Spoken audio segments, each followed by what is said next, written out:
Desana on the 18th of September 1962. The way to listen to a Desana is to focus your attention in the present. Don't send the mind outward, but keep it fixed within. This is for the purpose of truly experiencing the taste of Dhamma right in your heart. It has been expounded that one may gain 5 benefits while listening to a Desana. The benefits that will bear fruits in the future are additional side benefits. For this reason, there were many Buddhist followers who became enlightened while listening to the Lord Buddha's Dhamma elucidation.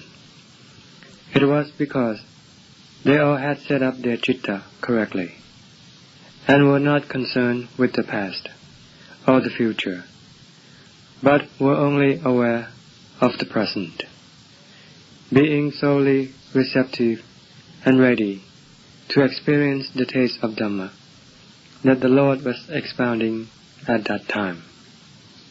When the Lord first went forth into homelessness, He did so with an extremely great interest in Dhamma. Even prior to this, he had been fascinated and concerned from the moment he successively caught sight of the 4 Devadutas. Signs, they are an old man, a sick man, a dead man, and a holy man, to the day of his renunciation. He then strove with diligent effort in his austere practices and paid attention to his task and undertaking from the first day of his going forth to the day of his enlightenment. Neither did he ever abandon his pursuit, nor relent in his exertion. Laziness, discouragement, and weakness could not prevail over his heart, as they could over the hearts of all the other sentient beings. Likewise, with all the Savaka, who went forth following the example of the Lord, with interest and the aspiration to be free from dukkha. When they listened to each word of the Lord's Dhamma, they did so with attentiveness, and took them up and practiced with devotion. They lived, came or went, with mindfulness. Every facet of exertion was truly attended with reflection and application of the truth principle.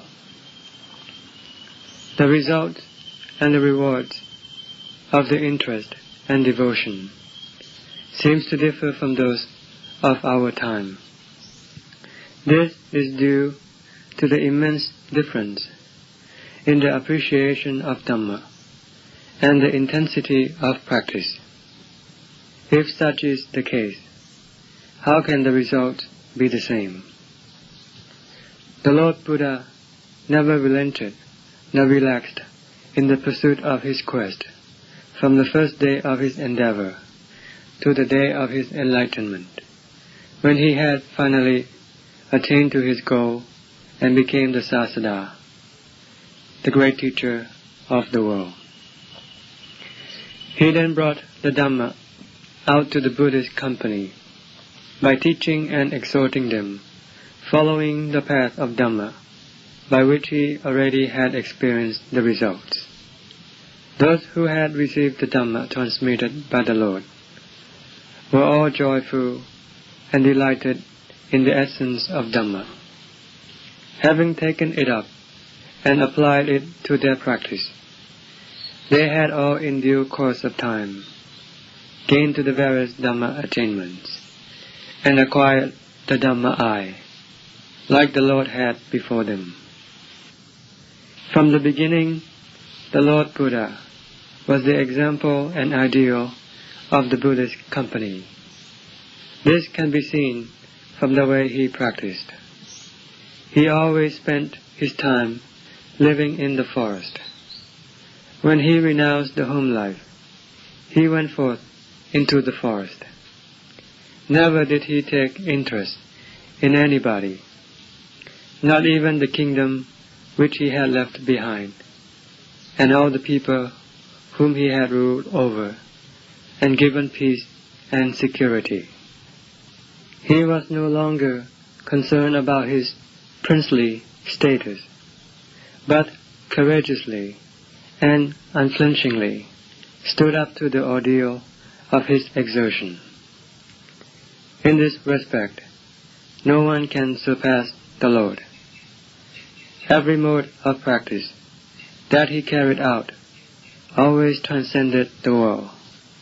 His renunciation and going forth into homelessness differed from the way of the world. So when the results bore fruit, they also differed. They were now of two different worlds, as his heart had been transformed into the purified heart of a Buddha. The results of his attainment must therefore stand in contrast to the rest of the world.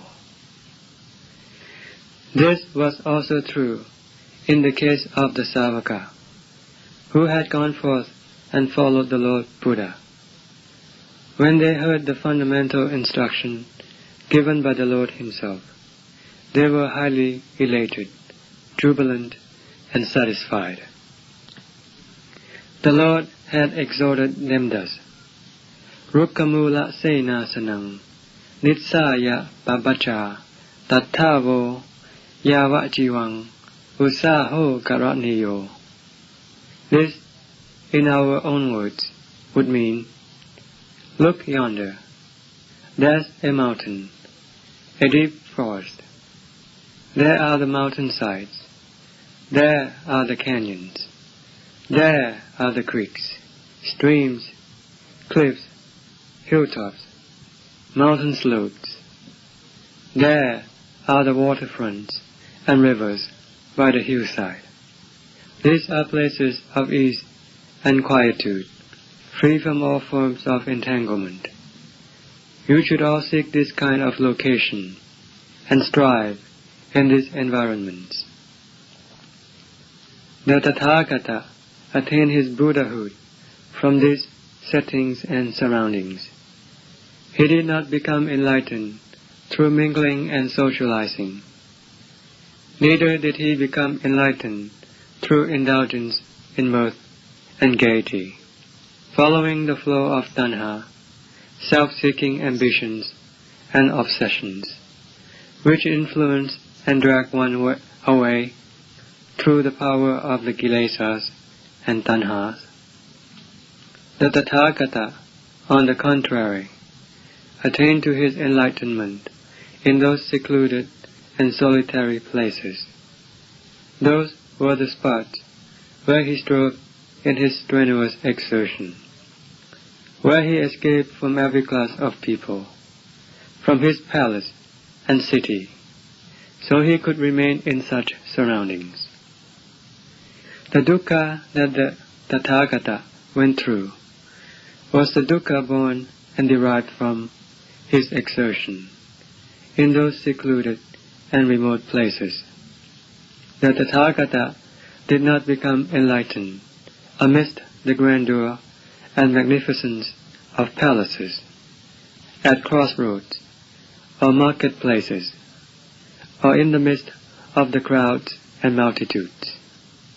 The Tathagata attained to his enlightenment in solitude and seclusion, totally retired from the world.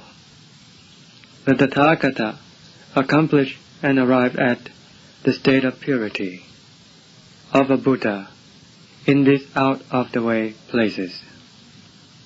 For this reason, may all of you turn to these places that the Tathagata has described for you.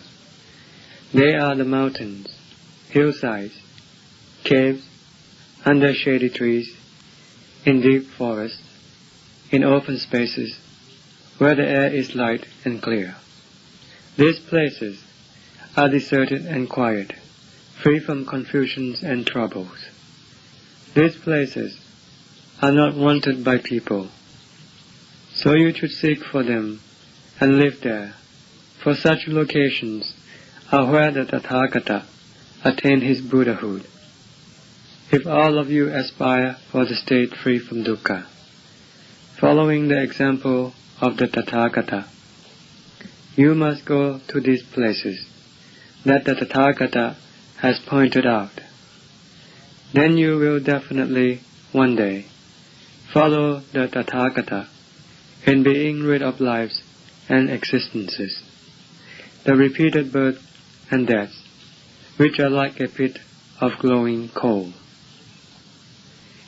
What was explained above was the second fundamental instruction. The first instruction said, Pang Sakula, Jivarang, and etc. All of you who have gone forth should seek for discarded materials left in the cemeteries or along the roadsides and stitch and sew them up together to make your lower robe, upper robe, and outer robe, so they may be used to protect your body and maintain from day to day your holy life. This will accord with your recluseship and Spartan existence in following the way of Dhamma by subsisting frugally on the four requisites of living, that is, food, shelter, clothing, and medicine, and being content with little, satisfied with whatever requisites there may be, and not indulging in excessive and extravagant squandering of this recluse's temporary requisites of living. You may, however, simply accept the gift of robes presented by lay devotees, as it is the way of simplicity and moderation, being easily fed and taken care of, and poses no problems and concerns to the faithful supporters. The third instruction was, Pindiya Rupa Bhojanang, and etc. Having gone forth in the sasana, the way of Buddhism, you must not be lazy. You should go on bintapata, arms round, feeding yourself by your own effort and on your own 2 feet, with a pure and honest heart. All the faithful supporters and lay devotees happily and willingly offer the gift of food, following the samana, holy man or recluse tradition, without involving the usual transaction of money, in the way that people generally follow. The practice and observance of going on bindabata as the means of feeding yourself is the pure and impeccable livelihood for one who has gone forth. You should try to maintain this practice for the rest of your life. You should consider any abundance and excess which might occur as an exceptional circumstance when you have to oblige the laity. But you must never become heedless and complacent by taking the shower of gifts as reflecting your honor and dignity, because they will then turn into sakkaro parisanghanti. Gifts and offerings kill the unworthy. The bait kills the fish. The fourth instruction, Gilana Pesaja, refers to medicine for the remedy of illness, which can afflict both bhikkhus and lay people alike when conditions arise. Correspondingly, the cure must follow like its shadow. One know and exercise moderation in requesting assistance from relatives or those supporters who volunteer their service. One must keep it well within the bound of propriety. Knowing moderation is the necessary Dhamma, which one who has gone forth must always bear in mind. He would then become a Sangha Sopana, graceful recluse, who adorns the Sasana by fellow Buddhists and the public at large. The important point which a bhikkhu must take into consideration is to be cautious and wary of excessiveness and in moderation in dealing with every form of solicitation, with the exception of going on Bindapata, which is the daily observance practiced by bhikkhus and novices. One should never make a habit of visiting and soliciting cooperation from the lay people, but must always exercise moderation when dealing with any necessary situation. From the Lord Buddha, all the Savakas gladly took them up and practiced them with zealous devotion by going on their separate ways into the seclusion and solitude of the forests and mountains, unimpeded by concern for their life and well-being. Though they might have come from varying family backgrounds, some were kings and princes, they would not insist upon their status and position. This would only precipitate in them conceit, snobbery, and contempt for those requisites of living, food and lodging, that the lay supporters provided according to their means and resources.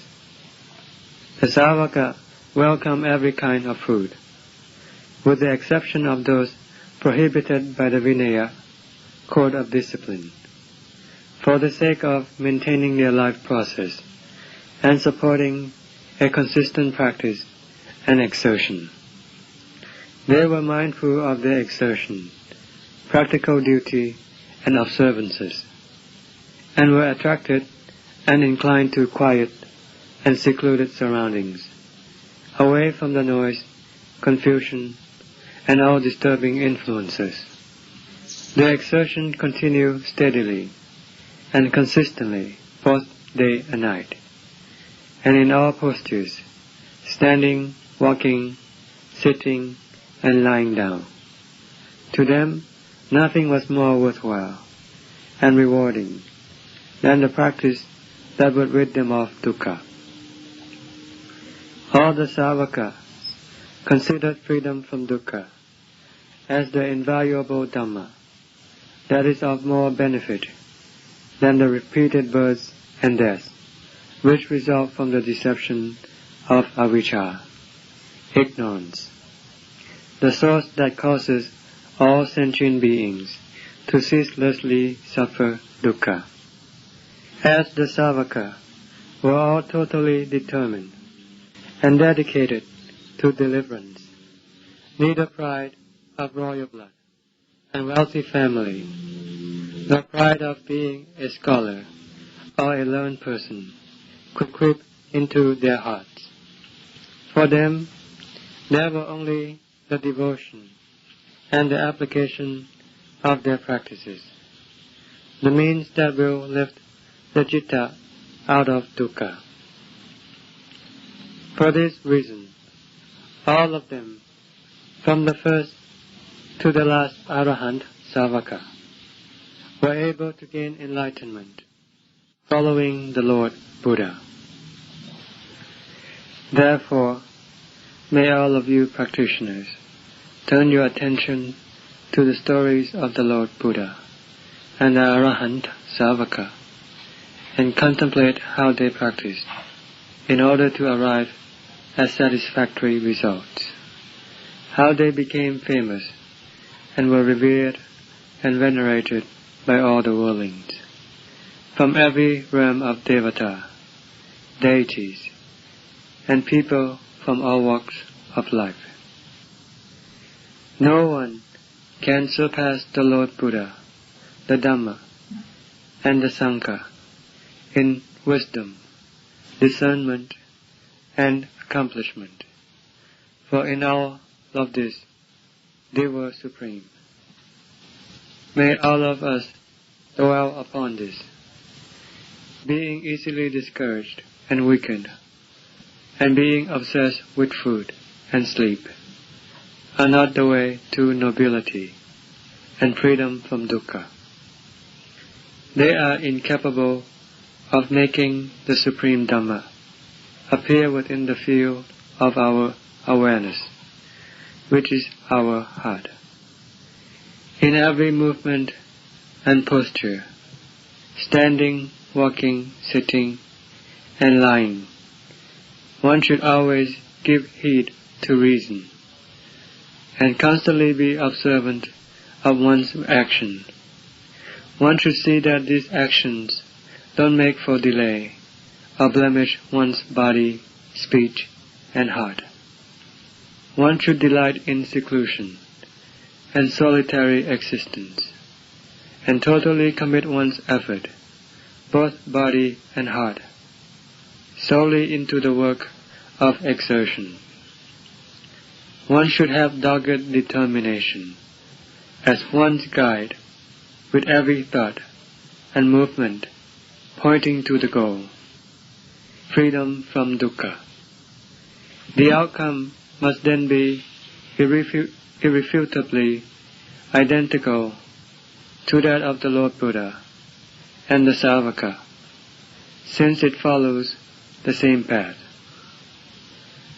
The Lord Buddha did not expound the Dhamma teaching, Sammaditthi, right view, and Samma Sankappo, right thought, for instance, for just anybody, but specifically to all of us who practice the way of sila, samadhi, and panya, morality, calm, and stability of heart and wisdom. Once, having trod the path pointed out to us by the Lord, and lived and practiced, following the fundamental instruction discussed above. For example, Mukkamula Sena Sanang, living at the foot of trees.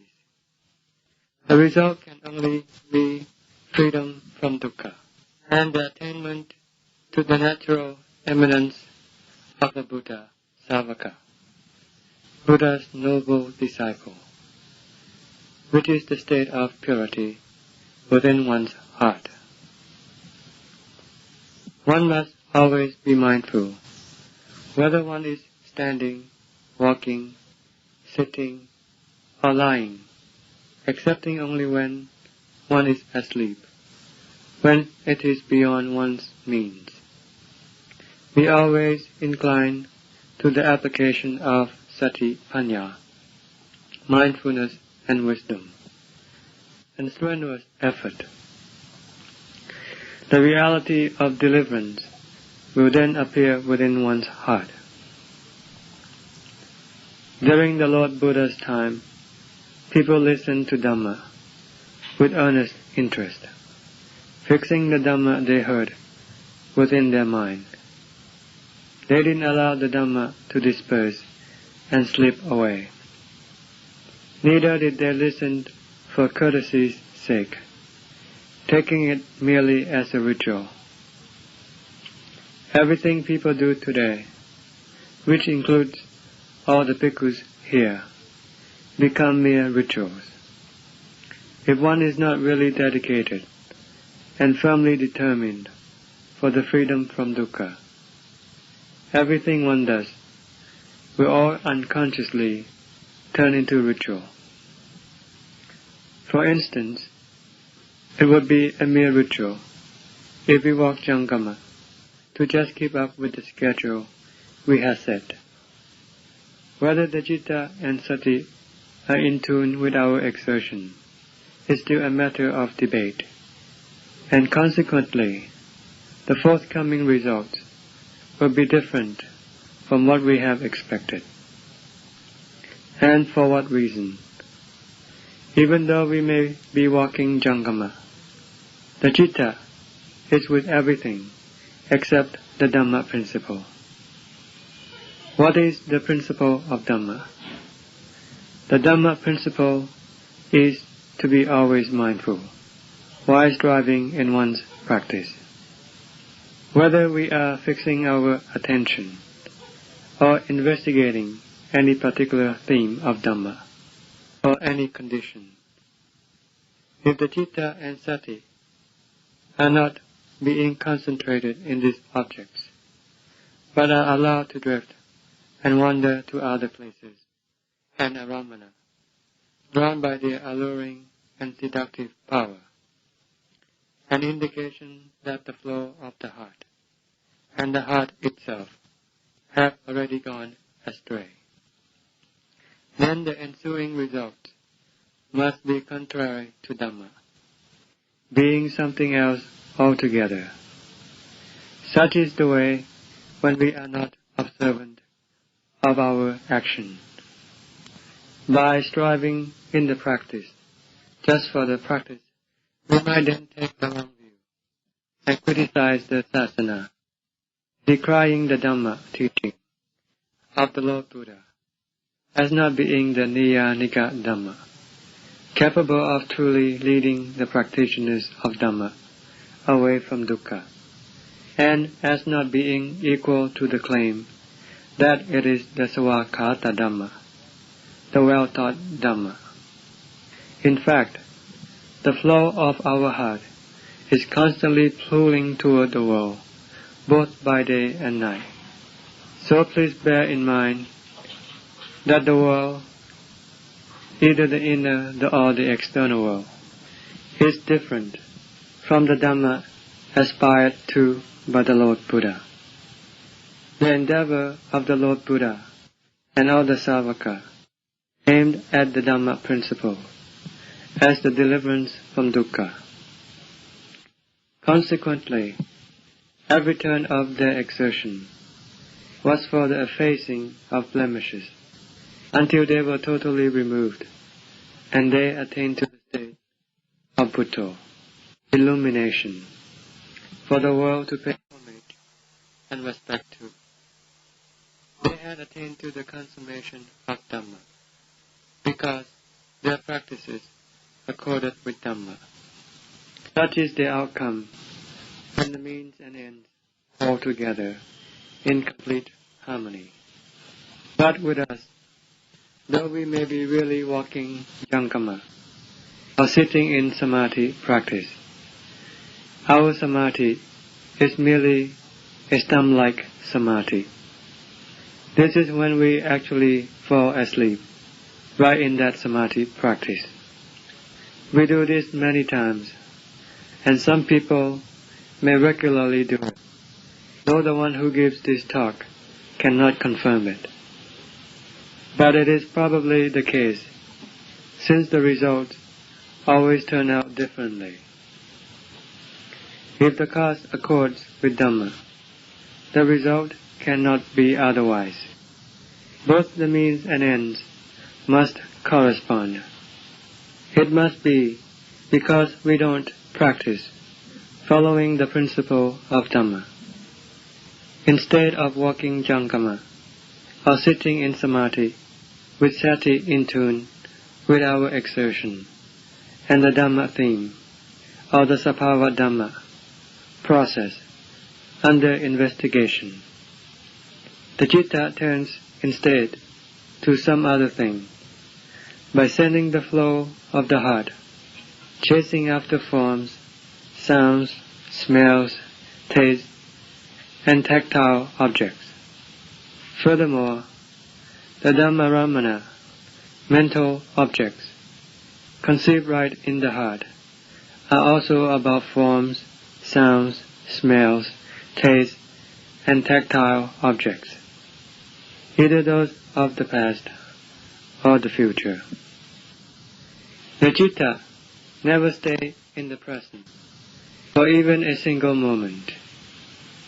If this is the case, the results must always be mundane, since the flow of the citta is constantly involved with worldly affairs. The citta, on the other hand, will also be mundane, being samudaya, the origin of dukkha, that afflicts our hearts with trouble and hardship. As a consequence, we find fault with the result. Why is there anxiety and worry? Why am I miserable today?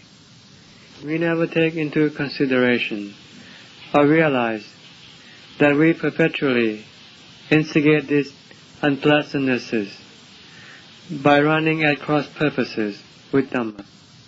That's why the outcome has to be like it is. For this reason, all of us who practice must constantly fix within our minds the resolution to be free from dukkha. We must never allow our actions, done through body, speech, and heart, to deviate from the teaching of the Lord Buddha, who taught us to seek for seclusion and solitude in the deep forests which are appropriate and conducive to our exertion. Never did he exhort anyone to live and practice in the market, at the crossroads, or in crowded places, packed with people, as if such places would instantly enable us to arrive at the safe haven, free from dukkha. We must contemplate on what Rukkamula Sena Sanam, living under trees, really means. Every facet of the Dhamma teaching, expounded by all the Buddhas, has behind it sound and justifiable reason, and is the basis of truth which will always impart benefits to those who observe and practice it. Therefore, the story of the Lord Buddha and the Savaka is a story of wonder and marvel in respect to how they cultivated the way and the ultimate achievement, being great teachers for the whole world. Whether he is a great teacher of the world or an ordinary one, he can only teach us on some occasions. The paramount importance is for us to take the Dhamma, the principle of truth and reason, which is the real essence of the great teacher, as the teacher who will constantly teach us. Then every action will always be made known to our teacher, which is our own heart. We must always bear this in mind, and not be unmindful and absent-minded, or else we will never be able to keep to our course and survive, but will waste away our time uselessly. Don't ever entertain the thought that the day and night, either of the past, present, or future, is something exceptional or unusual, for they are all the self-same day and night. The kilesas and asavas are not dependent on time, but are involved with the heart and all the related environments and conditions. This is the most significant fact. Please investigate it. Wherever one goes, one should always have the great teacher guiding oneself. Whether one is sitting or lying down, or standing or walking, one should always be mindful of one's deportment. Without the basis of sati and panya, calm of heart and circumspection cannot arise. This is because sati, panya, and one's diligent effort are the protective fence, or the Dhamma that vouches for them. All that is required is for us to keep within the bounds of Sila, Samadhi, and Panya. As we tread the path with our strenuous exertion, we will then experience the realm free from dukkha, right within our own heart, without having to ask anyone else about it. Regardless of time, if the Savakata Dhamma is still extant in the world, and the one who listens takes it up for study and practices following its instruction with dedication, the result for him can only be the attainment of freedom from dukkha. This he will clearly perceive in his heart. Please keep this in mind and correct the problem in your heart, or else you will steadily degenerate and will never be able to accomplish anything. If one is always mindful and constantly probes with panya into the Sabhava Dhamma, the body, for example, one will constantly come across the unusual and extraordinary knowledge. On the other hand, if one's strenuous exertion is discontinuous and spasmodic, then the forthcoming result will correspondingly be retarded. Therefore, one should try to cultivate and develop sati and panya, to be constantly mindful and circumspect.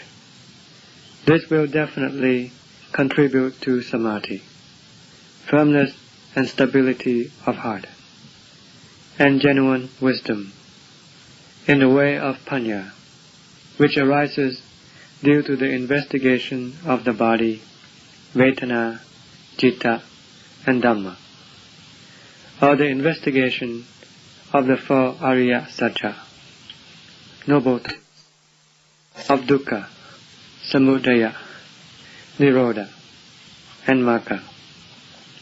Please also understand that the Satipatthana and the Arya Satya are the Dhammas of the present, which are constantly exhibiting themselves right within our body and heart. In the Majjhima Patipada, middle way of practice, that is, the Noble Eightfold Path, the Lord expounded Sammaditthi, right view. There are right views of things in general, of specific things, or those of the subtle aspect of Dhamma. The right views of general Buddhist followers deal specifically with the belief in vice and virtue, that those who practice virtue reap the fruits of virtue, and those who practice evil reap the fruits of evil, and so on. They have the conviction that these things truly exist. This is one level of Samma Ditthi. The specific understanding of the practitioner who investigates with panya the four Satipatthana or the four Arya Satya is another level of Samma Ditthi. Here one contemplates the body, vedana, citta, and dhamma, to see them as the Tilakkhana, three characteristics of existence, that they are all intrinsically anicca, dukkha, and anatta, impermanence, suffering, and not self. One builds up one's faith and firm conviction in the Satya Dhamma by investigating the Tilakkhana, and by taking the Tilakkhana inherent within the Sabhava Dhamma as the path for panya to follow. Moreover, one investigates the Ariya Satya to perceive and realize that dukkha, which arises from the body and heart of oneself and all other beings, is something that one cannot remain heedless and complacent about. One also sees the harm of samudaya, the source that generates the dukkha, that all creatures must immeasurably and endlessly suffer. Consequently, one is then ready to dismantle and eradicate samudaya with panya, so that one may arrive at nirodha, the realm of the total cessation of dukkha. Sammaditthi, or right view, of the subtle aspect of Dhamma, deals with the correct understanding of dukkha as one form of truth, of samudaya as another, of nirodha as another, and of magga, sila, samadhi, and panya as another form of truth. These are the correct view that neither voices opinion nor passes judgment on the Ariya Satya and all the Sabhava Dhamma everywhere. This is another level of Sammaditthi. There are many levels of Sammaditthi, since there are practitioners with various Dhamma attainments. If there is only one level of Sammaditthi, panya cannot be of many grades. Since there are several grades of kilesas, producers of sadness and gloom, panya must correspondingly be of many grades. For this reason, Sammaditthi is also of many levels. The second factor is Samma Sankappo, right thought. It is of three categories: the thought of non-oppression, the thought of friendliness, free from enmity and ill will, and the thought that frees one of entanglement and bonds. The thought of non-oppression refers to the regard for the welfare of one's fellow beings, both people and animals alike. One must also pay attention to one's own well-being by not taxing and overburdening oneself. One does not meditate on the way one can inflict troubles and hardships on others due to one's volition. Neither does one give thought to the way one can bring degeneracy and moral turpitude upon oneself. For instance, by indulging in the habit of taking alcohol and narcotics like opium and heroin.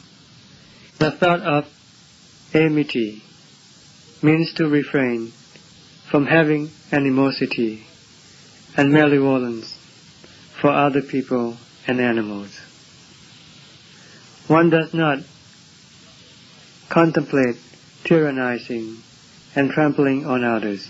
Neither does one maliciously wish others to suffer illness and fall dead, nor contemplate self-immolation by the various methods that are regularly reported in the newspapers.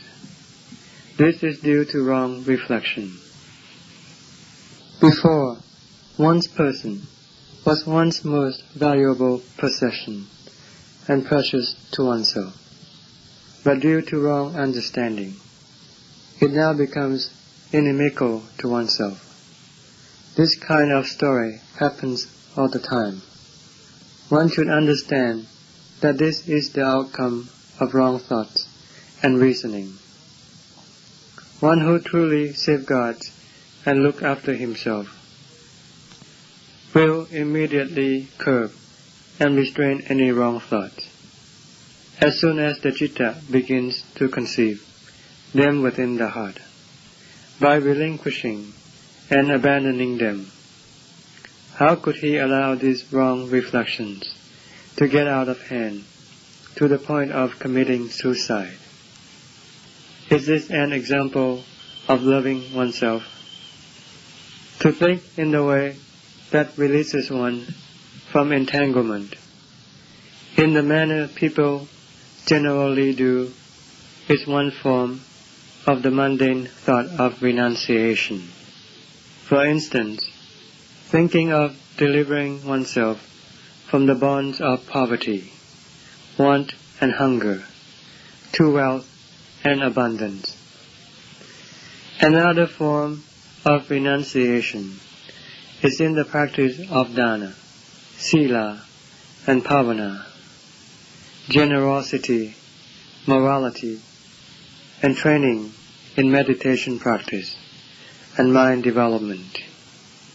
Here, one thinks about contributing to the construction of roads, wells, and jedias, pagodas, maintaining and refurbishing old and dilapidated sacred shrines and relics, and building kutis, viharas, bhikkhus, dwellings, sala, assembly pavilion, and other kinds of structures for the sake of merit and virtue, so that one may uplift oneself from the heap of dukkha. To contemplate and see the peril in birth, old age, illness, and death that are inherent within every form of sentient existence without exception.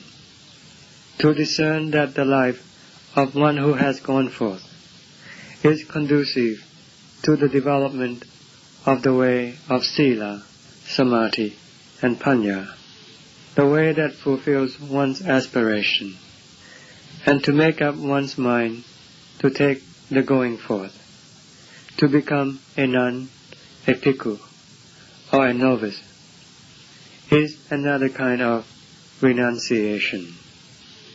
A practitioner contemplates and investigates his subjects of meditation to release the citta from all mental hindrances. He utilizes all the various methods developed by perpetual analysis and reflection to eradicate the kilesas. He steadily removes the kilesas through the various stages right up to the automatic level of samma sankappo, right thought. By constantly probing and examining, he finally eliminates all the kilesas. This is the last category of samma sankappo, and the end of the elaboration of this second path factor. The Lord spoke of the third path factor, samma vaca, right speech. This includes speech about things in general, and specifically the dialogue on Dhamma. Speaking words of the wise that are not detrimental to those who listen. Speaking with reason that is impressive and eloquent. Speaking politely, modestly, and unassumingly. And speaking in gratitude and appreciation of any class of people who have been kind and benevolent are one level of samma vaca. The most appropriate form of speech is to specifically talk about Dhamma. This is to solely speak about the satlega, purifying Dhamma, the means of removing the kilesas. This includes talk of wanting little, of the bhikkhu's living requisites, of santosa, being content with whatever of these requisites are made available and accord with Dhamma, of asangsakanika, not socializing and mingling with others, of vivekata, seclusion and quietude of body and heart, of viriyarampa, strenuous exertion and diligent effort, of maintaining the purity of one's sila, moral precepts, of the development of samadhi, of the cultivation of panya, that will sharpen one's discernment,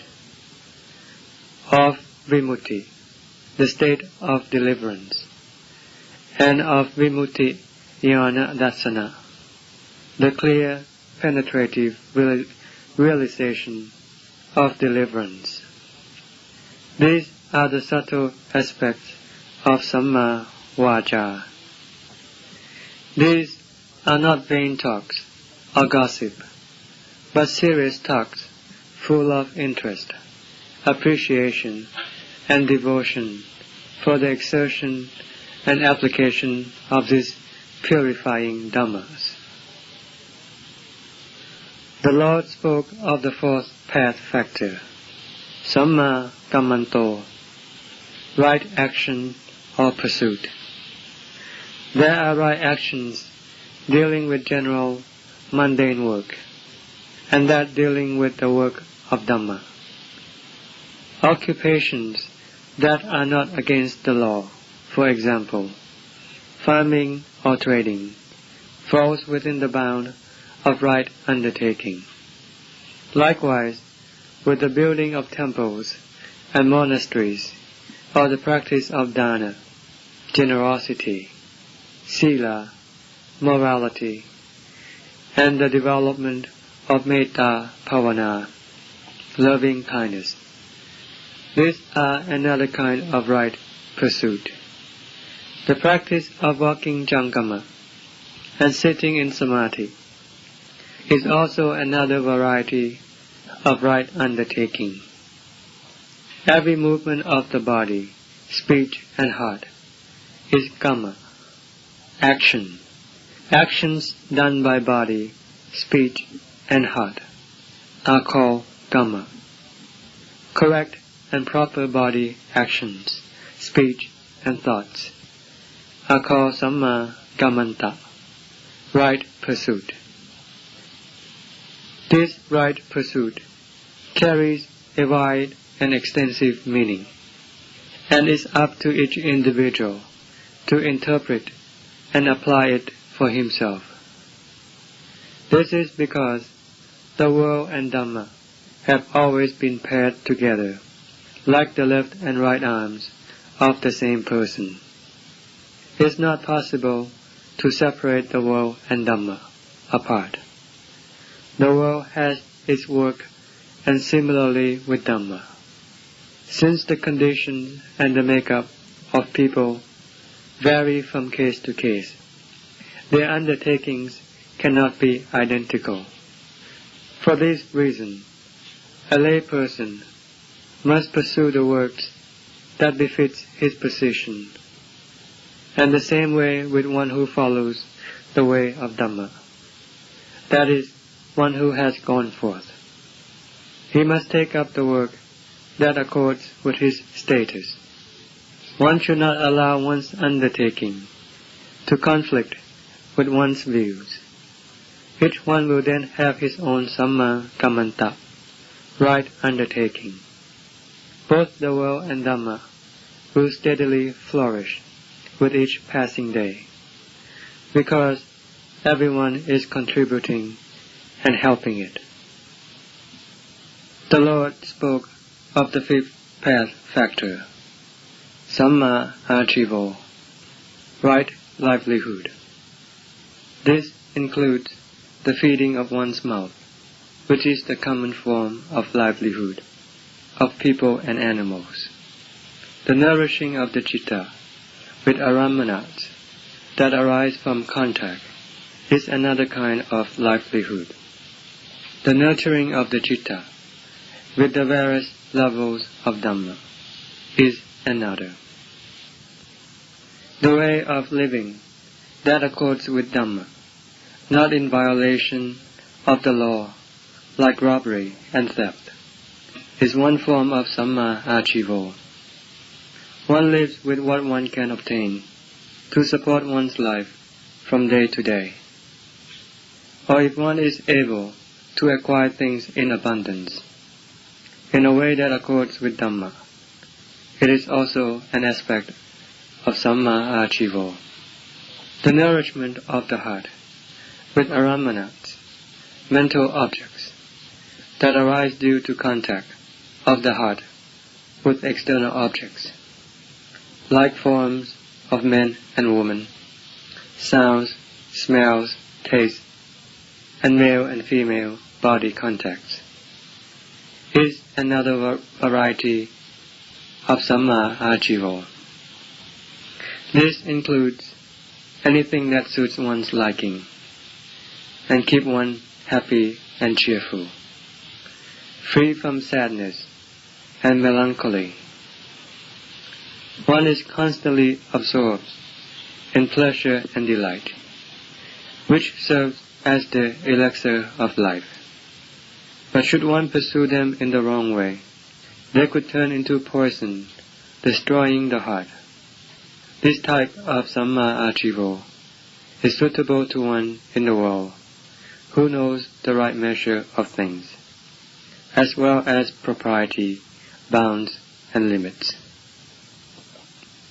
Preventing the poisons of the world from affecting the heart, eyes, ears, nose, tongue, and body, is the way of nurturing the heart with Dhamma. Every contact made with forms, sounds, smells, tastes, and tactile objects, and mental objects, should always be contemplated in the light of Dhamma. One should not allow any affection or aversion to arise, for it will be a discomfort for the heart. The investigation that accords with Dhamma will provide and sustain the heart with the essence of Dhamma.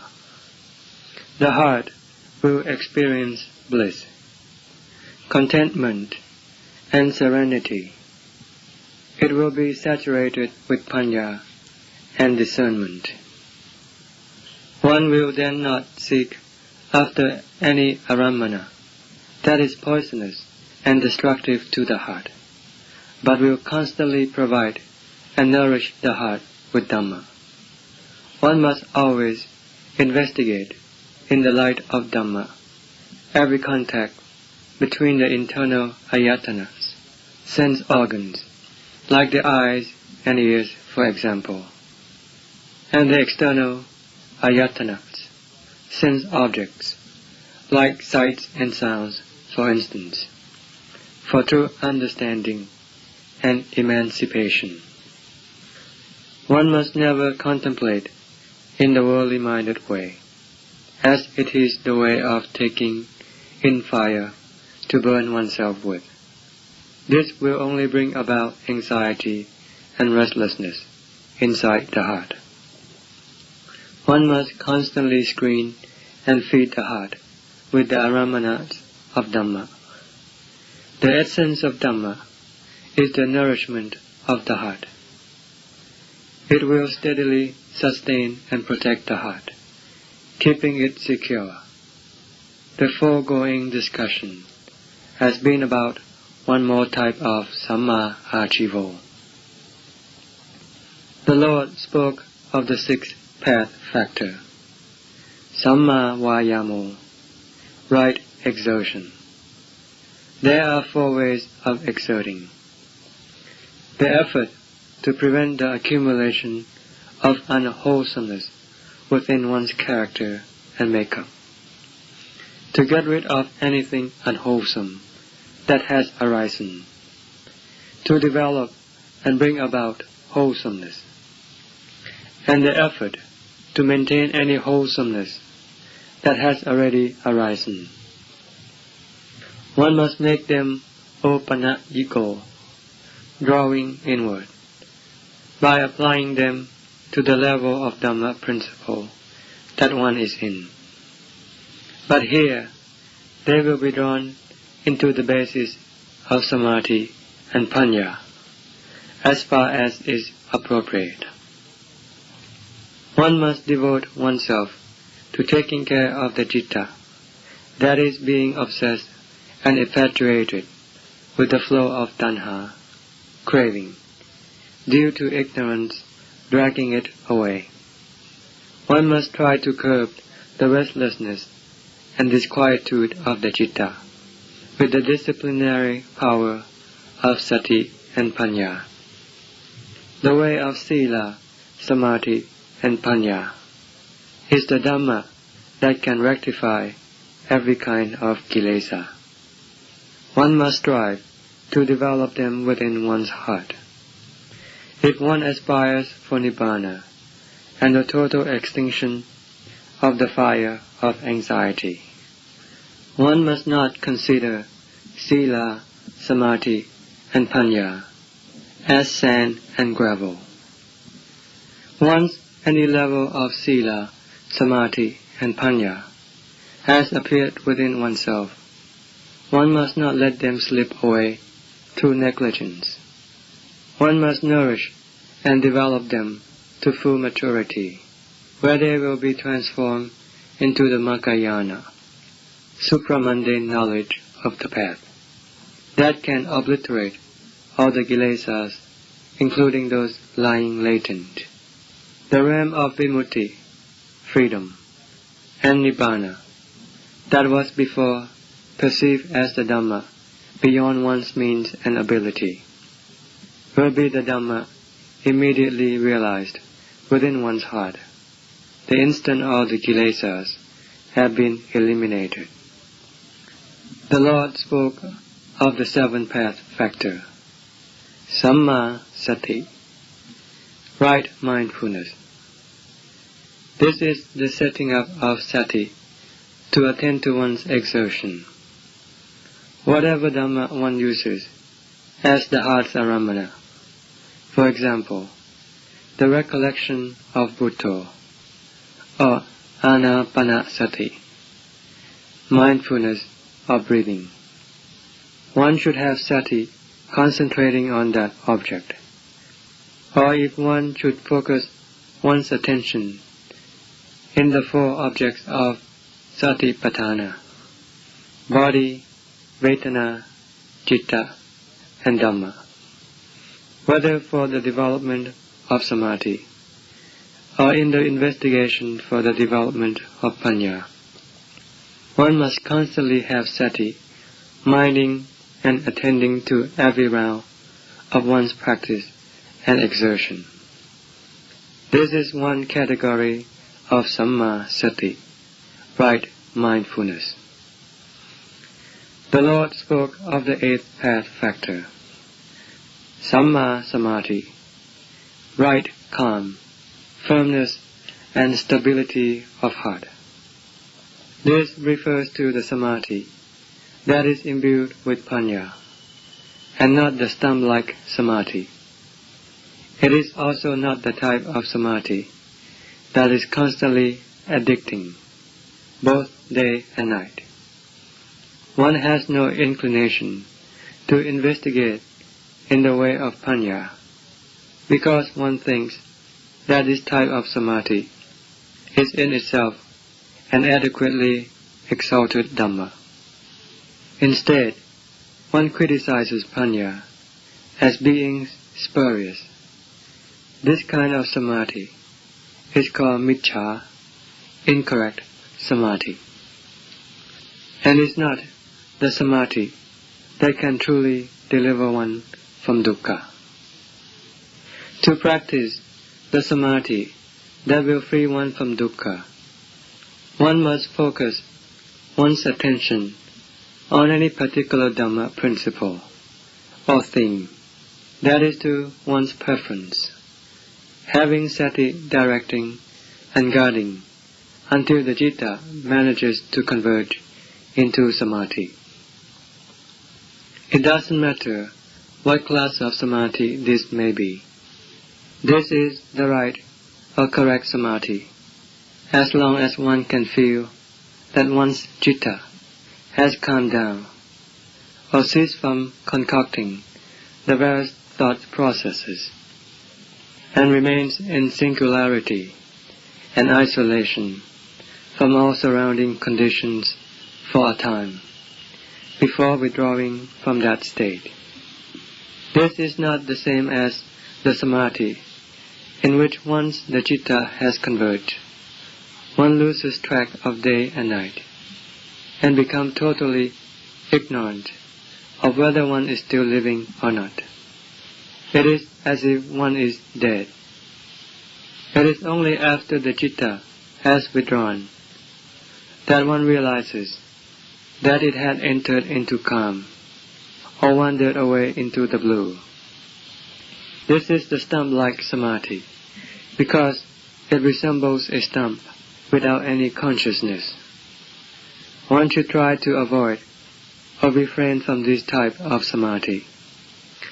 If one has already grown used to it, one must immediately change and remedy it. This sort of samadhi is found in the circle of those who practice.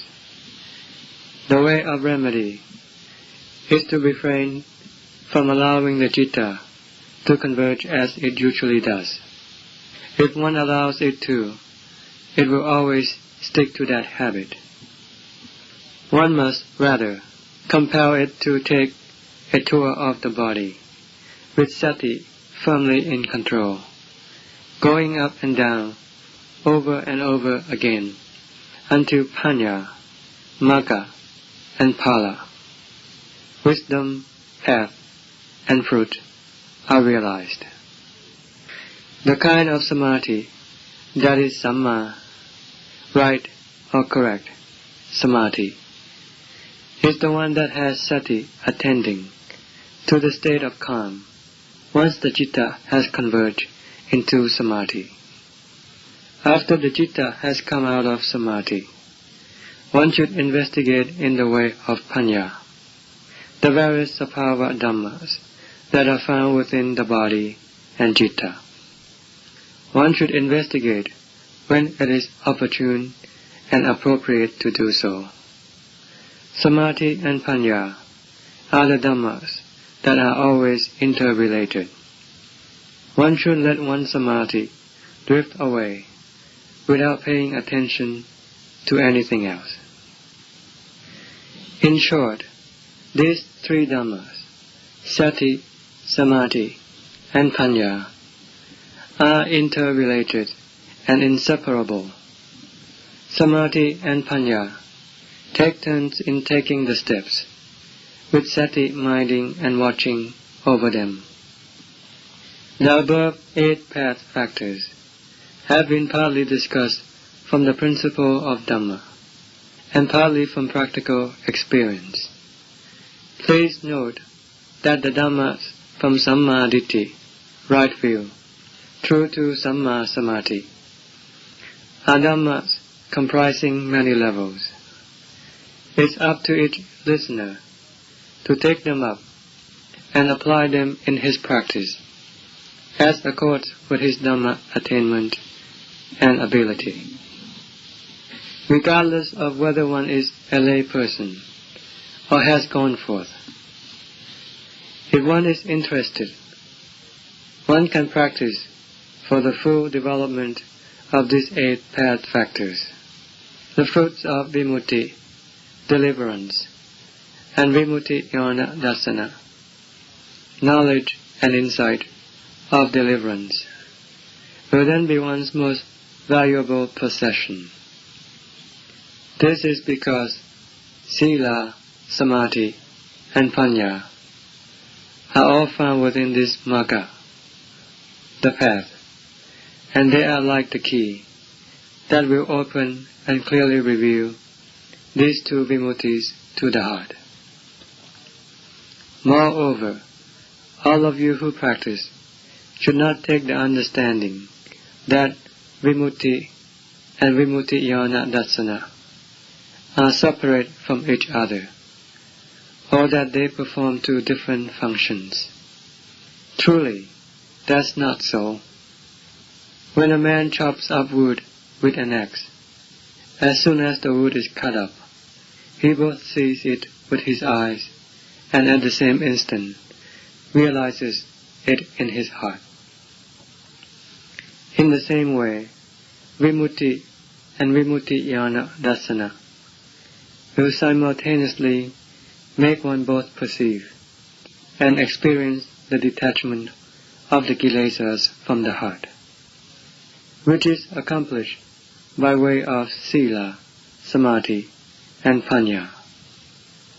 Thereafter, there can be no more fussing with any problems, because all the bothersome issues arise from the conflict between the heart and the kilesas.